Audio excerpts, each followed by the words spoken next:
വരുന്നത് pure cotton fabric ചെയ്തിരിക്കുന്നതാണ്. ഇപ്പൊ ഇത് നല്ല കളേഴ്സാണ്, ലൈറ്റ് ഷെയ്ഡ്സ് ആണ്. ഇതൊരു ലൈറ്റ് ബ്ലൂ കളർ ആട്ടോ. ഇതിൻ്റെ അകത്ത് ബാറ്റിക്കിന്റെ പ്രിന്റ് ആണ് ചെയ്തേക്കുന്നത്.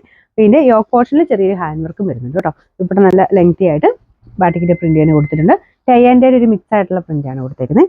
ഇതിന്റെ ബോട്ടം വരുന്നത് പ്ലെയിൻ ആയിട്ട് ഒരു ബ്ലൂ ആഷ് മിക്സ് ആയിട്ടുള്ള ഷെയ്ഡ് ആട്ടോ.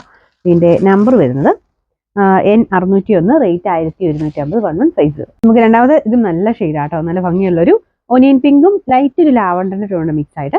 തീരെ ലൈറ്റ് ഒനിയൻ പിങ്കും അല്ല കേട്ടോ, ഒരു രണ്ടുകൂടെ ബ്ലെൻഡ് ആയിട്ടൊരു കളറാണ്. അപ്പോൾ അതിനകത്ത് ഒരു ടൈ ആൻഡ് ഡൈയുടെ വരുന്നതുകൊണ്ടേ ഇങ്ങനെ ലൈറ്റും ഡാർക്കും ആയിട്ട് മിക്സ് ആയിട്ടാണ് വരുന്നത്. യോ പോർഷൻ്റെ ഡിസൈൻ ഇല്ല കേട്ടോ. ഇതിൻ്റെ ബോട്ടം പ്ലെയിൻ ആയിട്ട് ആ സെയിം കളർ തന്നെ ഒരു ലാവണ്ടറിന്റെ ഷെയ്ഡാണ്. പിന്നെ നമ്പർ N600, റേറ്റ് 1150, 1150. അടുത്തൊരു ഗ്രീൻ യെല്ലോ മിക്സ് ആയിട്ടുള്ള ഷെയ്ഡാണ് കേട്ടോ. ഇതിന്റെ ആ ഒരു ഫ്രണ്ട് പോർഷനിൽ സെയിം തന്നെ ഡിസൈൻ കൊടുത്തേക്കുന്നത്, ഒരു ലീഫിന്റെ ഡിസൈൻ ആട്ടോ. അതിൻ്റെ അകത്ത് കുഞ്ഞ് ഗ്ലാസ് വർക്കും ചെയ്തിട്ടുണ്ട്. ബാക്കി പ്രിന്റും കാര്യങ്ങളൊക്കെ സെയിം തന്നെയാണ് കേട്ടോ. ദുപ്പട്ടയുടെ പ്രിന്റും ഇതുപോലെ തന്നെ നല്ല കോട്ടൺ മെറ്റീരിയലാണ്. സ്റ്റാർച്ച് മുക്കി വേണമെങ്കിൽ അങ്ങനെ ഉപയോഗിക്കും. നല്ല ഫാബ്രിക്കാണ് കേട്ടോ. ഇതിന്റെ നമ്പർ വരുന്നത് N603, റേറ്റ് 1150. ലാസ്റ്റ് കളർ വരുന്നത് ഒരു ഗ്രീനിന്റെ ഷെയ്ഡാണ് കേട്ടോ. ചെറിയൊരു കളർ ചേഞ്ച് ഉണ്ടെന്ന് തോന്നി. ഇതിൻ്റെ കാണുന്നേക്കാളും കുറച്ച് ഗ്രീനിന്റെ തന്നെ ഒരു ഡാർക്ക് ആയിട്ടുള്ള ഷെയ്ഡാണ്. ഡിസൈൻ ഒക്കെ സെയിം തന്നെയാണ് കേട്ടോ. മുമ്പേ കാണിച്ച് ലൈറ്റ് ഒരു ലീഫ് ഗ്രീൻ്റെ ഒക്കെ ഒരു ഷെയ്ഡ്, ഇത്തിരി കൂടെ ഡാർക്ക് ആയിട്ടുള്ളൊരു ഗ്രീൻ ഷെയ്ഡാണ്. ഇതാണ് ദുപ്പട്ടയുടെ പ്രിന്റ് വരുന്നത്.